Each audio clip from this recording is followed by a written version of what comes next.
Good morning, everyone. Good morning. I am the Reverend William Levwood, affectionately known as Rev Lev. My pronouns are he and him. I am so happy you decided to join us this morning. And whether you're joining us in person or online, I invite you to center yourself for worship by taking a deep breath together.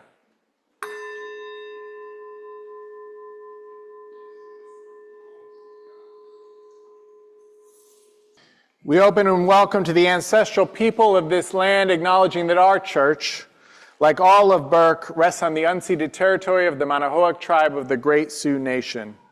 We seek healing and the realization of justice with the people of this land who live on in their descendants, the present-day members of the Monacan Indian Nation, the Patawomic Indian Tribe of Virginia, and the Piscataway Indian Nation. We honor the ancestors as we move toward healing so that all together shall one day know full justice.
Getting into the spirit of things this morning, and welcome to Accotink Unitarian Universalist Church.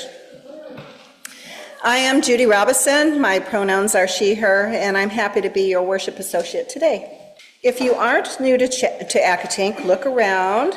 Do you see people you haven't met or you haven't spoken to in a while? These people like you and they want to meet you. Help us live up to our mission to be a welcoming and inclusive spiritual home for all by reaching out and making a connection. By visiting this congregation, newcomers are in a transition moment, and people in transitions are more open to new friendships. That means that your new best friend might be here this morning, and this is your chance to get to know them before someone else does. Whether you're a longtime member or a newcomer or something in between, we encourage you to stay for our social hour online and in person immediately after the service.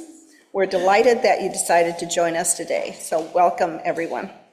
So some of you might be surprised to see me up here this morning. I was a little surprised. Our guest preacher that we scheduled had a family thing come up and wasn't able to make it this morning. So that's why I'm here, and I'm kicking off our theme for this month. We don't have Soul Matters themes in July and August, so we make the theme, and the next 2 months' themes are really around this influx of new members and the continued amazing thing that we keep having newcomers come. And so we really want to welcome people to this Unitarian Universalist faith tradition. And so both the themes for the next 2 months are centered around that. This month, the theme is our Unitarian Universalist journey.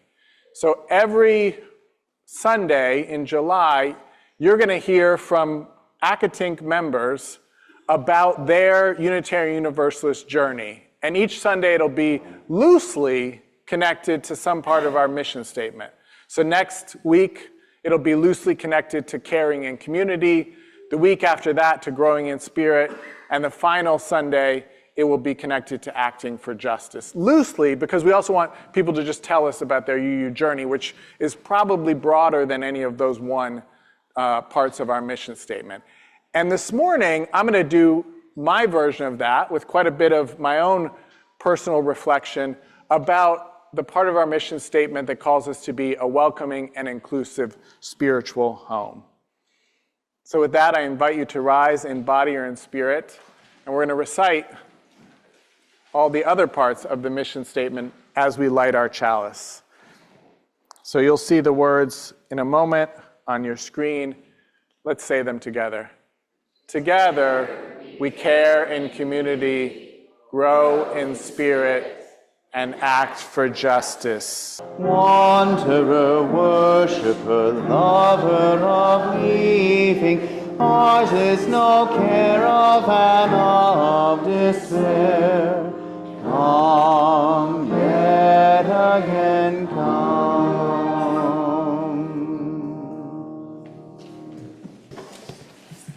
Good morning. My name is Michelle Anderson. I use the pronouns she, her, and I'm delighted to be your Director of Spiritual Development for Children and Youth. And today I have a story.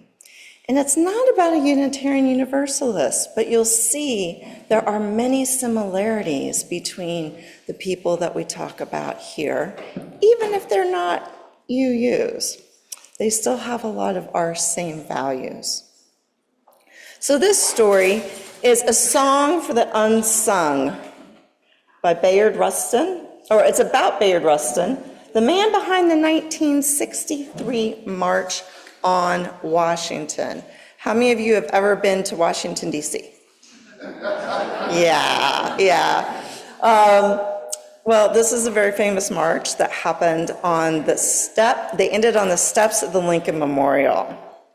But you may not know about this gentleman, Bayard Rustin. So Brad's going to help me sing some of the pieces because you really don't want to hear me sing. So this is written by Carol Boston Weatherford and Rob Sanders. It's illustrated by Byron McCrae.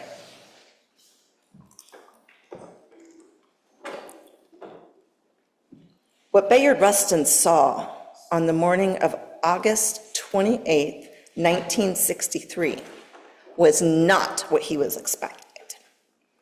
Quiet stillness echoed off of the Washington Monument.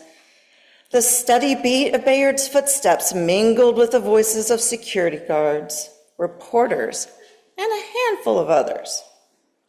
Where were the crowds of protesters he had worked so hard to bring to Washington, D.C.? For 8 weeks, he'd been orchestrating the protest, hoping to bring 100,000 to the nation's capital. The moment had almost arrived for the March on Washington for jobs and freedom. Where were the protesters? Bayard had faith that the crowds would arrive. My Lord, what a morning. Born in Westchester, Pennsylvania in 1912, Bayard had the faith of his grandmother, Julia Davis Rustin. She taught young Bayard her Quaker values. Early on, he learned the church's teachings, including a belief in nonviolence. Bayard was also learning about the injustices that African Americans faced.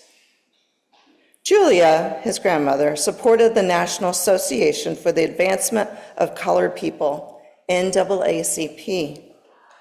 Young Bayard gave up his bed when well-known NAACP members stayed overnight in the Rustin home. He heard the grown-ups talking late into the night about the civil rights struggle. Nobody knows the trouble I've seen. By the time he went to college, Bayard had developed firm beliefs and a mighty singing voice. On tour with a quartet, he performed spirituals, work songs, and the blues. His vibrant tenor tones brought listeners to tears. Lift every voice and sing till earth and heaven ring. A reporter, sorry, wrong one. As a young man, Bayard's feelings about justice, peace, and nonviolence grew stronger and stronger. and he put his feelings about equality and pacifism into action.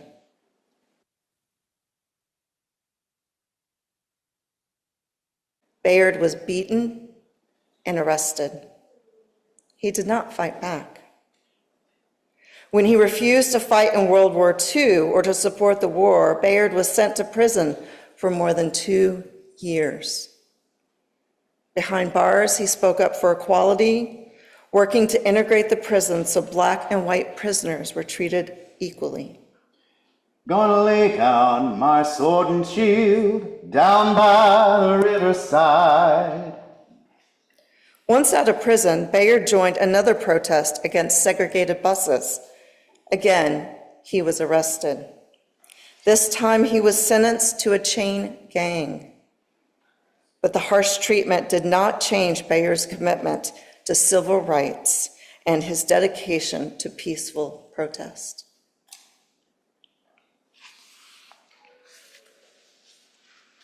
When Bayard staged a one-man sit-in at a whites-only lunch counter, he was again arrested.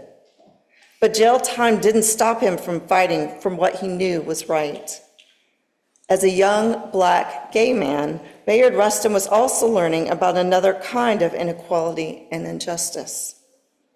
Back then, men who loved men and women who loved women could not socialize together. Doing so could get you arrested. Bayard knew that firsthand. And revealing that you were gay could mean losing your job, your friends, or even your family. I'm gonna sit at the welcome table. Bayard's family stood by him, but being gay threatened his civil rights mission. Some African American leaders didn't want to work with him. Some white lawmakers tried to shame him. Still, Bayard kept on fighting for equality, and he did so while being nonviolent.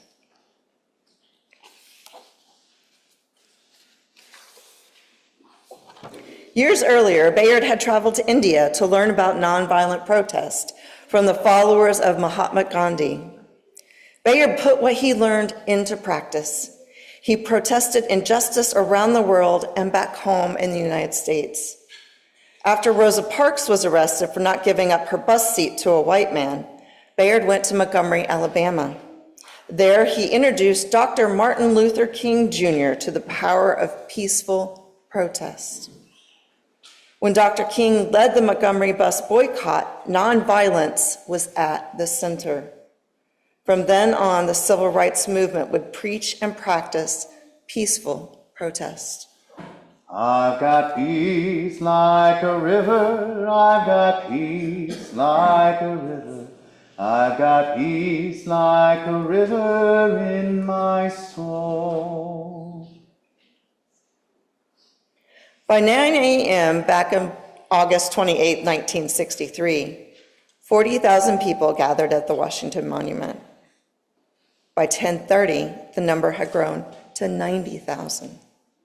Bayard's work was paying off, and people kept coming. They came by car and train, on planes and buses, and even on foot. More people kept arriving until 250,000 people stood beneath the blazing summer sun. Oh, when the saints go marching in, oh, when the saints go marching in. Bayard had carefully composed the program for the March on Washington. Each song, each speaker. The speakers inspired. The singers performed. The crowd listened and cheered, clapped and chanted. Music had always been at the center of Bayard's life. Songs from church, songs sung with a college quartet, songs he wrote, sang, and recorded.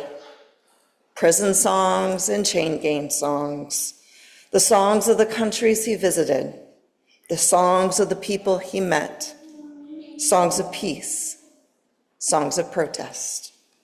We shall overcome. We shall overcome.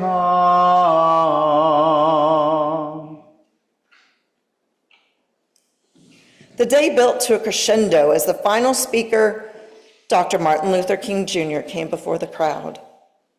Bayard knew Dr. King was the perfect speaker to end the program, but the speech that Dr. King gave was even more powerful than Bayard had hoped. The speech hit a high note with a rousing refrain, you all know it. I have a dream. During the speech, Bayard stood in the background, as he had done so many times before. He listened, he nodded. In front of him stood a mosaic of Americans, most of whom did not know his name or his role in bringing them together that historic day.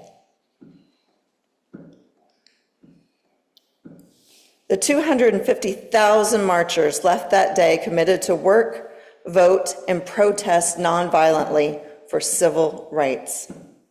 Thousands of reporters, photographers, and other members of the media shared the story of the peaceful march with America and the world. The monumental march led to the passing of the Civil Rights Act of 1964. That law ended segregation in public places and banned employment discrimination. A quiet man orchestrated it all.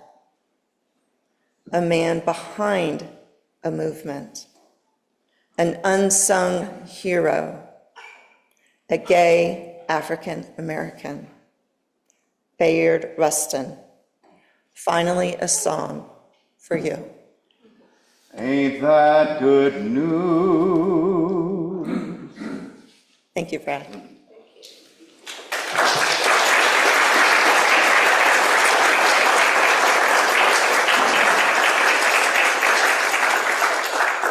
Before I head downstairs, I want to tell the children and youth about our special summer programming. We have 3 options for you to choose from. We have our nursery/play group for anyone from babies and up who need a safe and nurturing place to play. Then we have a maker space. What's a maker space? A maker space is where you get to take chances, make mistakes, and get messy.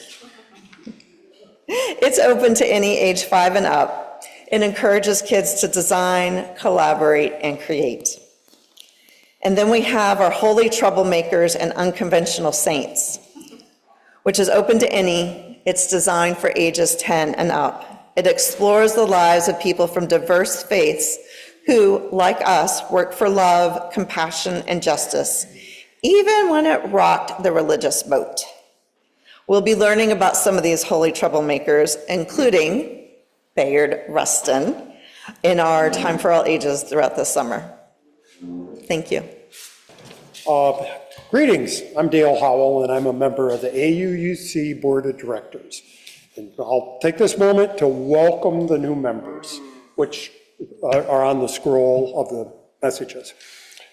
Unitarian Universalist, let me say what I love about this congregation. I love the Time for All Ages, that they just are so timely and powerful and speak to everyone. They truly are a time for all ages. Unitarian Universalist congregations thrive on the generosity of members and friends.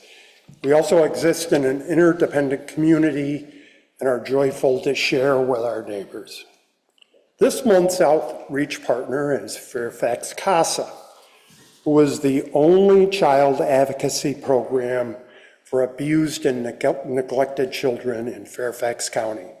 It directly impacts the outcome for our most vulnerable citizens who are involved in our courts and child welfare system through no fault of their own. For over 35 years, Fairfax CASA has provided dedicated advocates to more than 8,500 abused and neglected children in our community. Fairfax CASA trains and supervises skilled volunteers who serve as court-appointed special advocates. That's the CASA.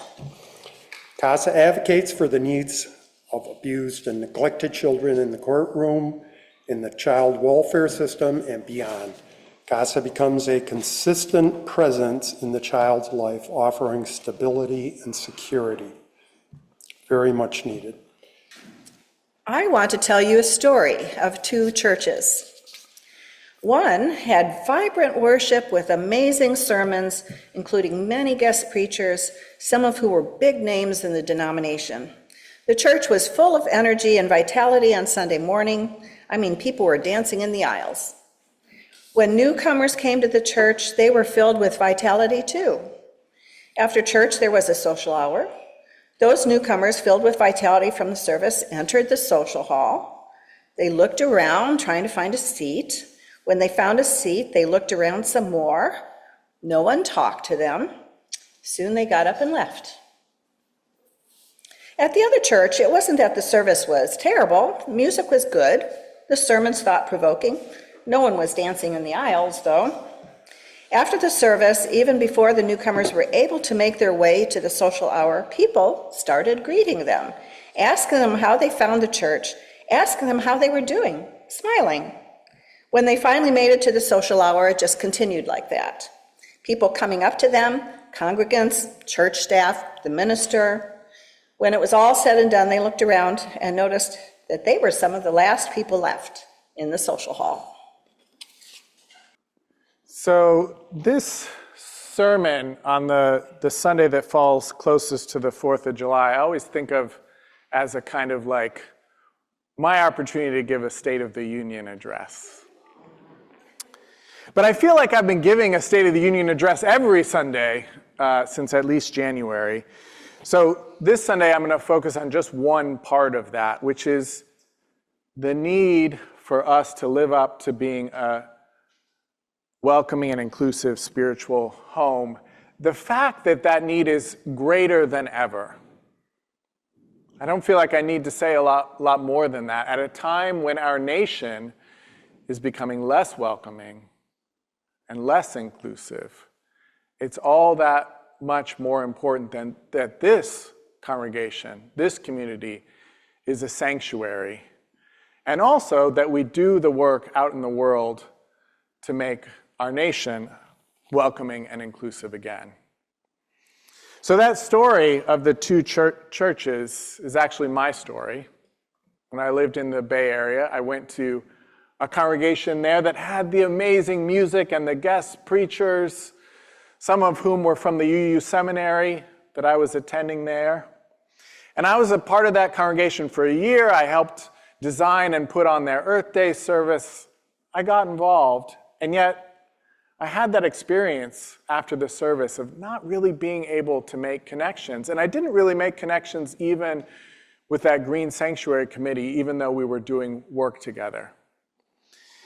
And then one Sunday we went to a different church in the Bay Area. Side note, we wanted to check out, my wife at the time and I, we wanted to check out all the UU churches in the Bay Area. But often we would look at the clock and we would say, oh, I guess we're not making it to the 10:30 service.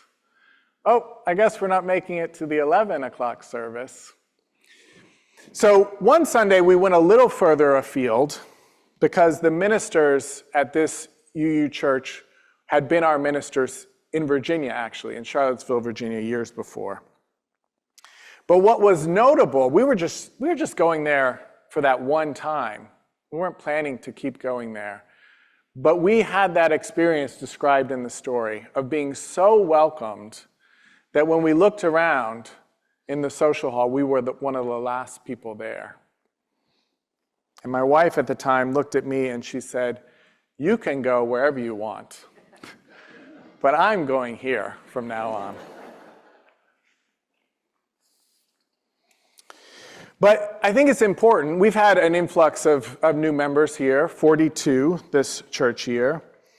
And we've been doing an amazing, isn't that wonderful?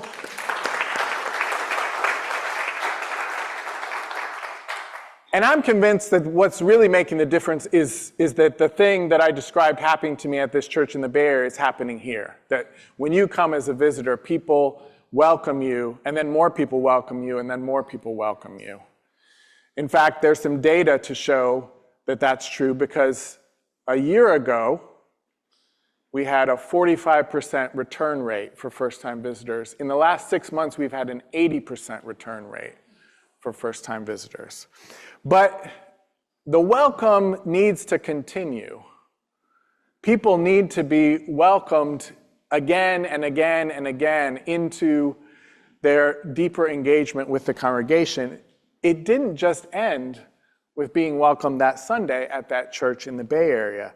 There was a young adult group that would go out for brunch after church. And I wasn't even a young adult. There were actually quite a few people in that group who weren't technically young adults anymore, but they upped the age just a little bit to be welcoming, and also I think to have just enough people, because there were, 40 is church young, right? I was also invited to teach our K-1 OWL, our comprehensive sexuality education program, and I had to go to a training for that. Remember, I was living in the Bay Area, so the training was in Honolulu. So that was tough. I went to church at the UU church there in Honolulu that I've heard Barack Obama attended sometimes as a child. He's now UCC, right? He's now Christian, but he's UCC, you all know the joke, is Unitarians considering Christ.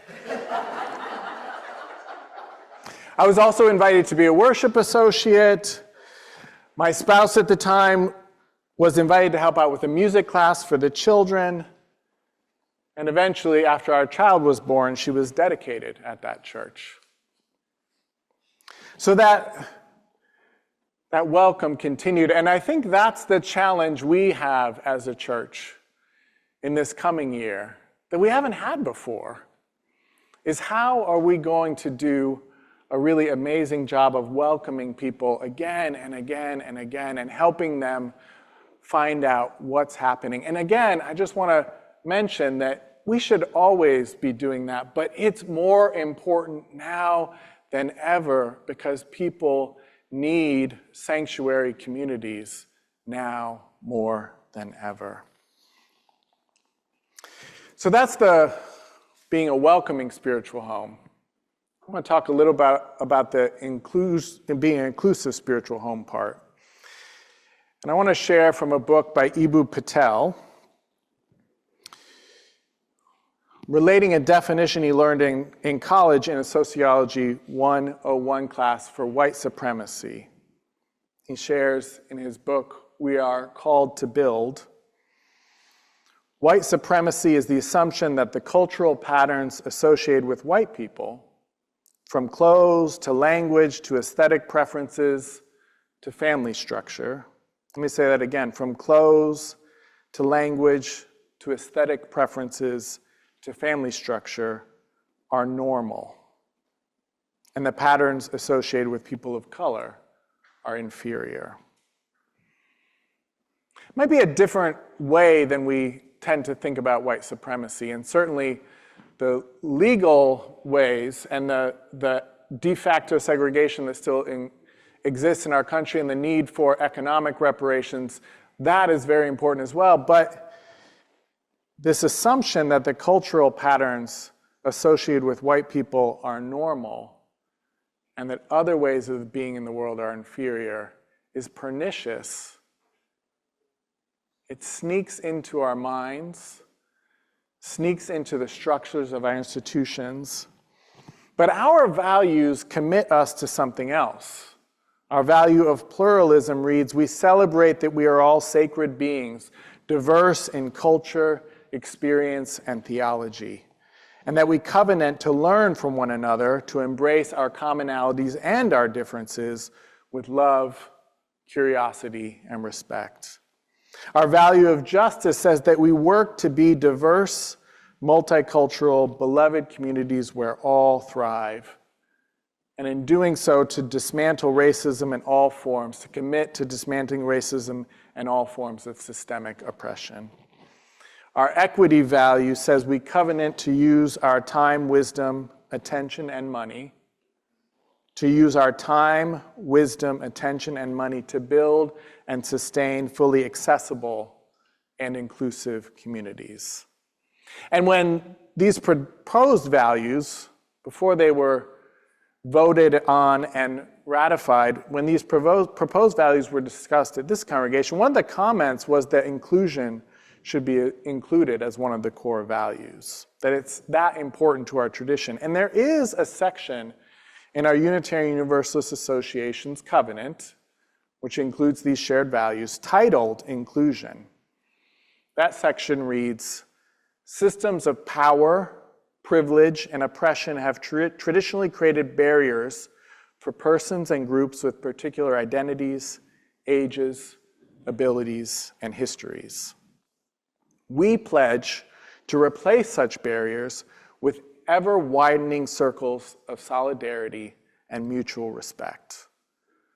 We strive to be an association of congregations that truly welcome all persons who share our values. We commit to being an association of congregations that empowers and enhances everyone's participation, especially those with historically marginalized identities." It's a lot to live up to, but it's what our values and our purpose call us to.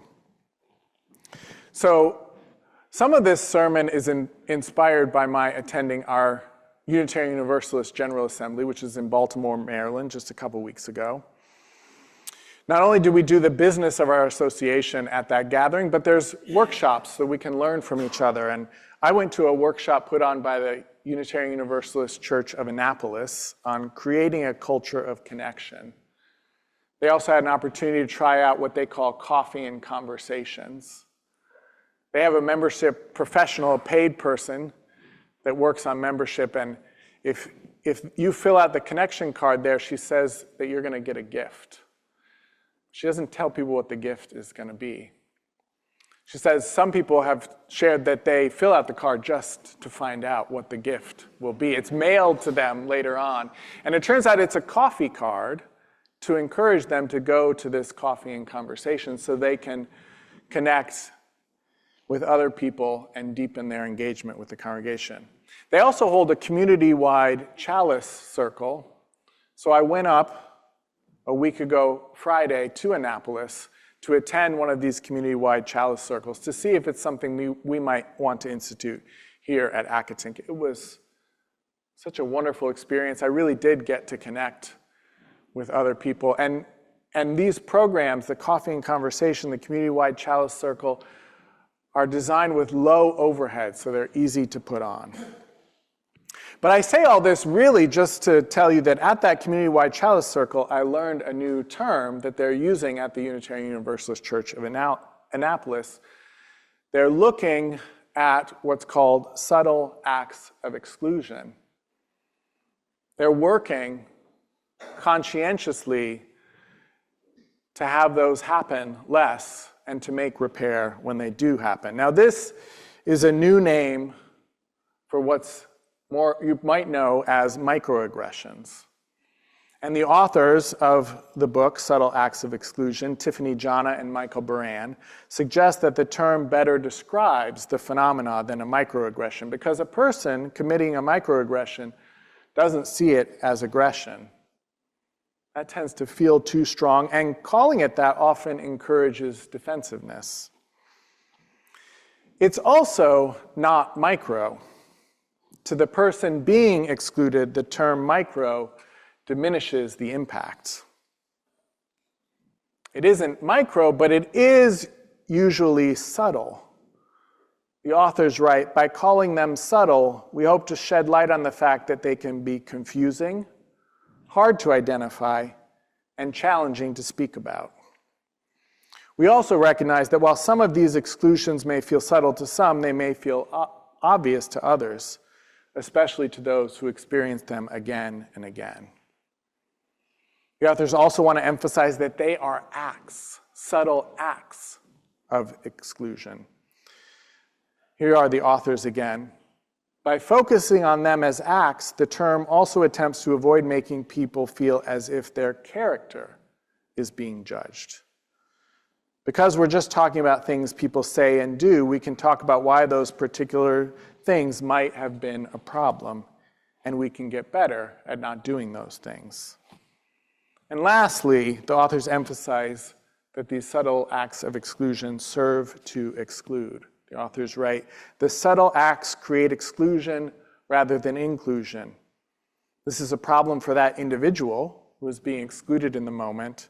It is also a problem for the larger culture where the repetition reinforces and maintains systems of power, inequality, bias, and what is considered normal. Reminds me of that definition of white supremacy. Anybody else? So I want to give some examples from my own life. When I was in my mid-20s, I moved to Nevada City, California to start a collaborative dance company with a friend. I lived in Virginia, never even been to Nevada City, California before I up and drove all the way across country to start this dance company. And after a couple months, even though I had this one friend who helped welcome me, I was feeling a bit lonely. So I thought, I'll go to the Unitarian Universalist church. I was raised Unitarian Universalist. But maybe that's a good place to meet people. So I got to the front door and I was walking in, and the greeter said, "Oh my goodness, we're so happy to see you. We need someone to bring young people to this congregation." Now remember, I didn't know any young people. I was expressly going to that congregation because I was lonely. And not lonely for young people. I wanted any connection I could get.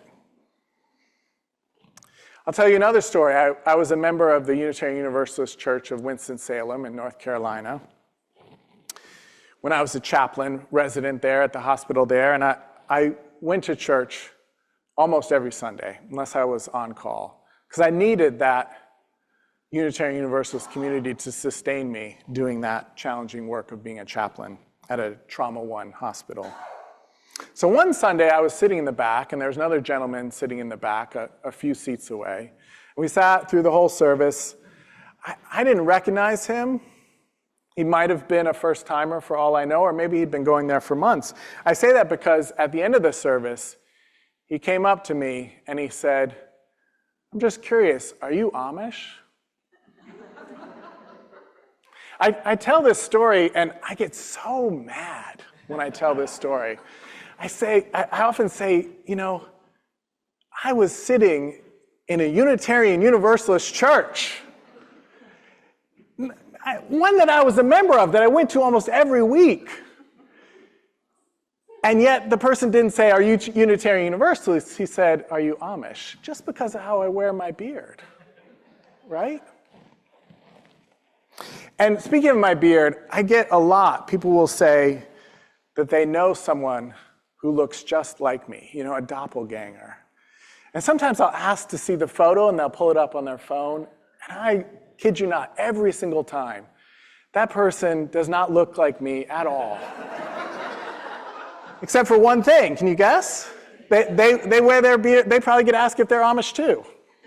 That's it. They don't look like me at all. So it's surprising how often I tell these stories, and with a lot of resentment. I don't think of myself as a person who goes on rants. I get annoyed when other people go on rants, but when I tell these stories, I have to admit, they are rants. Because these subtle acts of exclusion really hurt. That's why I keep telling the stories. That's why the resentment is so hard to let go of. And I'm a white, cis-presenting, heterosexual man, right? So these few examples I shared with you are the exceptions to the rule of how I'm usually welcomed and shown inclusion. If you're a member of a historically marginalized group, you likely experience these subtle acts of exclusion over and over and over and over and over again. They pile up. The hurt piles up. So let's look for a second just to understand what makes a subtle act of exclusion, what it is, what are the defining features. So in the "you'll bring the young people" example that I shared, what am I being told in that moment? I'm being told, you're not the norm here. In fact, you're kind of a curiosity. Being told you don't belong here. And in fact, in a way, you're a burden. We want you here, but you don't belong, and you're going to need to bring the belonging, right? We don't know how to do that work. And I'm being defined by one aspect of my identity rather than being seen as a whole person. It's not the aspect of identity I really wanted to be defined by, which, remember again, was that I was lonely and looking for connection and community. The Amish example, the "Are you Amish" example, is similar. You're not the norm here, even though it was my congregation. In fact, you're a curiosity. You don't belong here. And even more so, I'm being told that I'm invisible. Right? Because I was a dedicated member of that church, and yet I was treated as if I'd never been there before.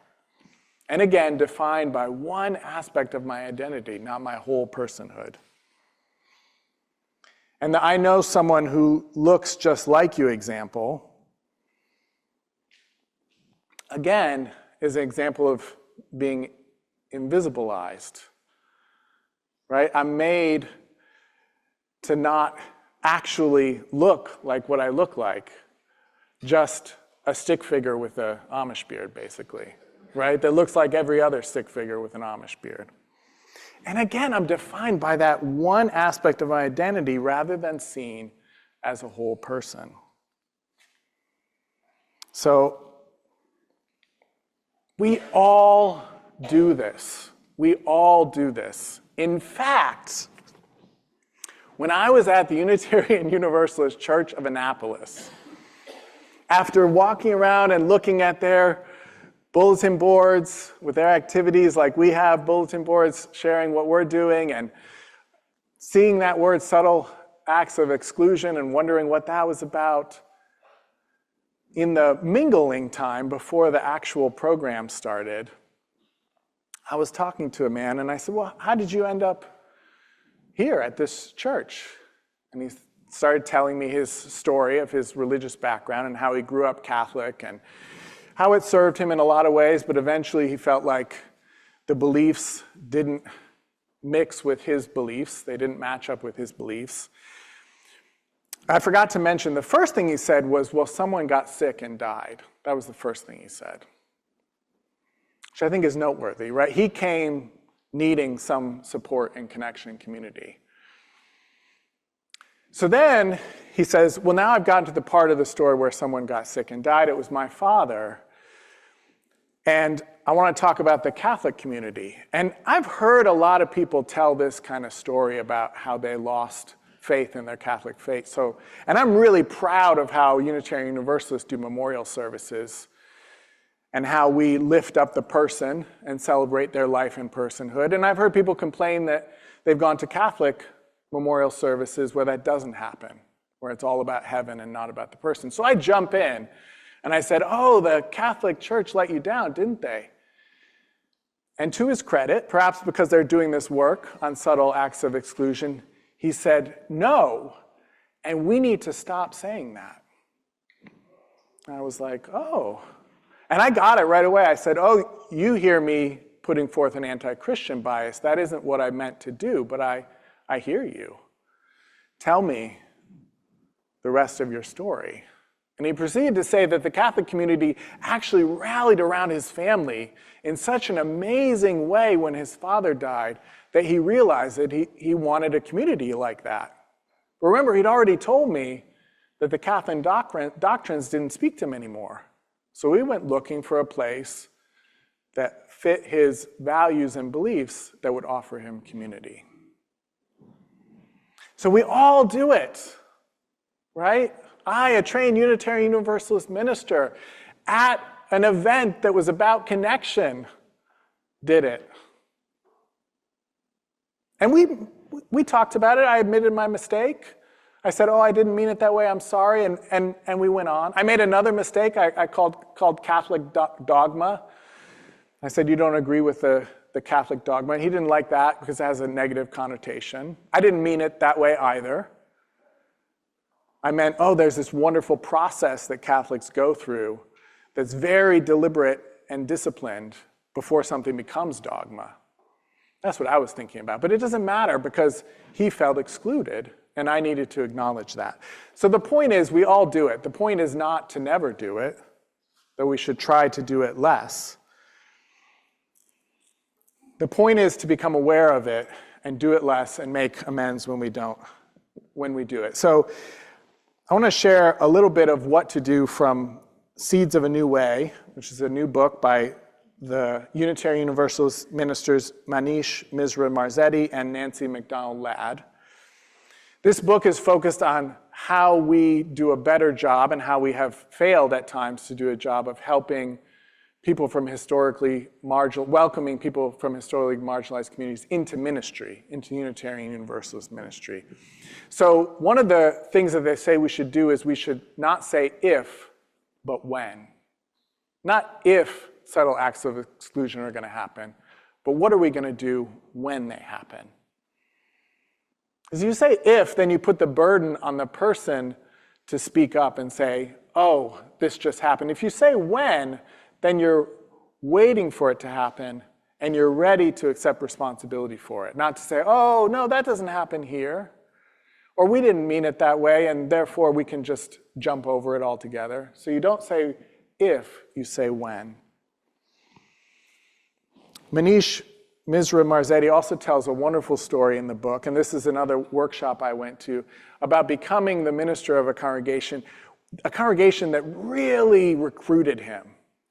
But as soon as he signed the contract, Manish is Indian American and gay, and as soon as he signed the contract, they started telling him all the ways he was supposed to dress, what he was supposed to preach about, how he was supposed to act, all based on what the white male minister who'd preceded him had done things. He calls that previous minister Dave, just to give it a name. So in this book, we're told to examine and question our internalized Dave. We all have assumptions, going back to that definition of white supremacy, of what is the norm, what our aesthetic preferences are, how we want people to dress or act, and we all have a tendency, informed by our culture, to think that those ways, especially if we're white people, are the right ways to do things and the norm. So we have to examine and question our internalized Dave. I love the stick figure analogy. Isn't it amazing? How do you make a stick figure a woman? You put a little triangle skirt on. Just think about that for a minute. In stick figure form, a woman's body and a man's body are the same, okay? They're the same. So what's your internalized Dave? What's that stick figure? They also suggest that we focus on relationships and trust building. Right? What if that person, when I showed up at that church in Nevada City, had said, we're so glad you're here. What brought you here? Tell me your story. What are you looking for? Who are you? That would have built the relationship. And by the way, I never went back to that church. I didn't come to that second visit. I don't know if they had a 45% return rate or what they had, but I didn't come back, not once. And I stayed lonely for a while, too. I needed that community, just like people need it today. And the last is that we take collective responsibility. That it's all of our jobs to be inclusive. I think this is important. Sometimes, and it's really wonderful that people will praise our music program, or they'll praise my sermons, or the way we design services. But really what makes a difference in that return rate is how welcoming Everybody is. And what's going to make a difference in being inclusive is when we all commit and take on that responsibility to be inclusive. We don't put it on, I mean, we might have a task force, right? We might do some deliberate work, but ultimately it's all of our responsibility to make this place a welcoming and inclusive spiritual home. So I'm going to close with a blessing that actually is from the book Seeds of a New Way. And then we'll sing. You don't so much build a new way through steps and orchestrations and steady progress. You grow one. You plant seeds and nurture them again and again and again until a new way arises. You do the work. You don't ever let the possibilities wither. You make of yourself fertile ground for the Spirit to do its work upon you. The new ways of leading in a radically decolonized, post-patriarchal, multicultural reality are already growing in you. Are already growing in you. And the future of everything we hold dear in progressive faith depends on your ability to tend them for the precious gifts they are. There are, after all, none but us to do the work, and none but us to live and lead freely in the new way that emerges from our efforts. We arrive at that new way not by being more polished or expert or accomplished versions of ourselves, but simply more faithful ones. Guided not by what the age-old demands of leadership tell us we should be, but by the authentic voice that not even the implicit biases of every system can fully suppress. May it be so, and may we be among those who make it so by listening to that voice, that authentic voice, and focusing on relationship and connection and committing. Again, this is a welcoming and inclusive spiritual home, and it's a community living into being a welcoming and inclusive spiritual home at the same time. So may we continue and deepen that commitment. Amen, amen, amen, and blessed be. Feed our every need. We can feed our every need. We can feed our every need. We can feed our every need. Start with love. It is the seed. We can feed our every need. So now please rise in body or in spirit and join in our closing words.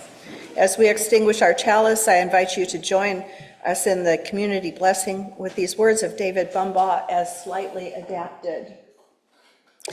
This church is dedicated to the proposition that by celebrating our differences and embracing our diversity, we honor the unity that makes us one and binds us forever together in spite of time, death, and the space between the stars. We pause now in silent witness to that unity. Now that we've gathered together in this welcoming and inclusive spiritual home, let us go out into the world, inspired to share our values.